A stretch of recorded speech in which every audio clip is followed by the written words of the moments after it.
नमस्कार दोस्तों, स्वागत है आपका विचित्र दर्पण राष्ट्रीय मासिक पत्रिका के YouTube चैनल पर। मुख्य संपादक योगेश कुमार पांडे जी की ओर से आदेश के बाद मैं हूं अर्जुन पांडे। आज लेकर आया हूं दुनिया की सबसे बड़ी सच्चाई जो आपकी आंखें खोल देगी। अमेरिका का $36 ट्रिलियन का कर्ज, चीन का 50 ट्रिलियन का छुपा जाल, जापान का जीडीपी से 264% कर्ज, और हमारा भारत, क्या हम भी इसी दलदल में फंसने वाले हैं? देखिए दोस्तों, ये सिर्फ आंकड़े नहीं हैं। ये है दुनिया की सबसे ताकतवर अर्थव्यवस्थाओं का कर्ज का बोझ।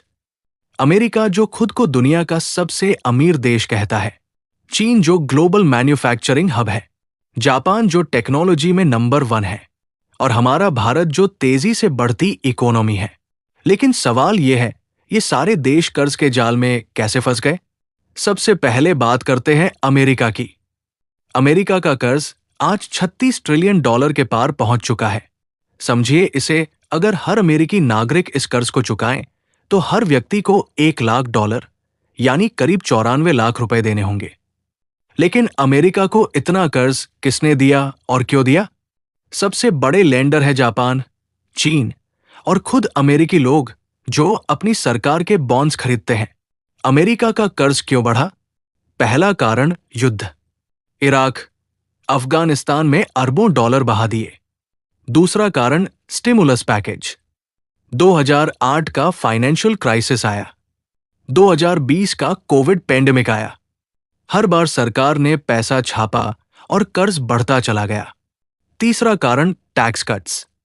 अमीरों के लिए टैक्स कम किया, लेकिन सरकार की आमदनी घट गई। लेकिन सबसे बड़ा सवाल, अगर अमेरिका इतना कर्जदार है तो डॉलर दुनिया की सबसे ताकतवर करेंसी क्यों है?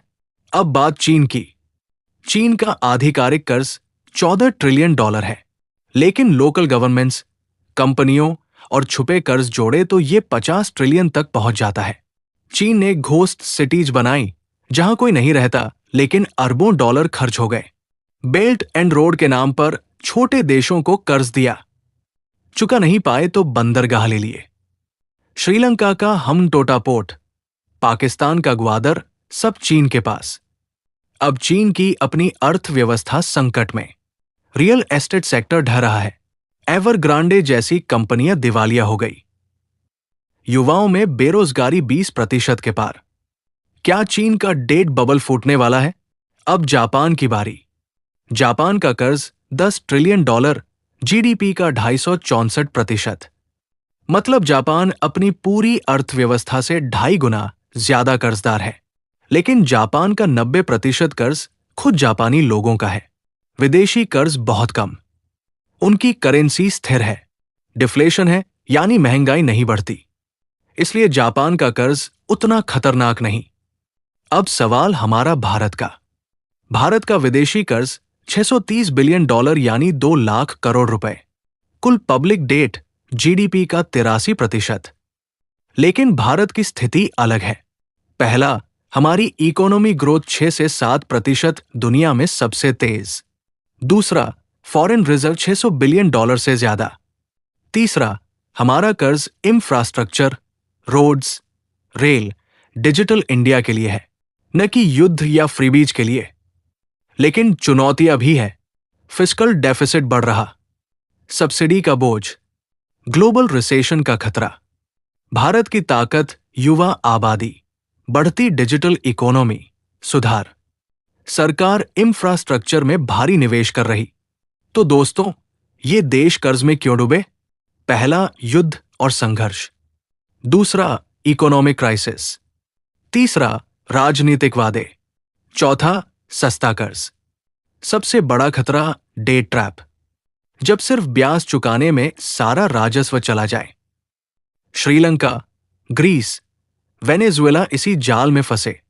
आज का सबक, कर्ज बुरा नहीं अगर विकास के लिए हो, लेकिन युद्ध, फ्रीबीज, भ्रष्टाचार में बर्बाद हो तो जहर। भारत को चाहिए फिस्कल डिसिप्लिन, इंफ्रास्ट्रक्चर में निवेश, प्रोडक्टिव कर्ज। दोस्तों, कैसा लगा ये विश्लेषण? कमेंट में बताएं। मुख्य संपादक योगेश कुमार पांडे जी को धन्यवाद। वीडियो पसंद आए तो लाइक करें, शेयर करें। विचित्र दर्पण राष्ट्रीय मासिक पत्रिका को सब्सक्राइब करें। बेल आइकन दबाएं। जय हिंद। धन्यवाद।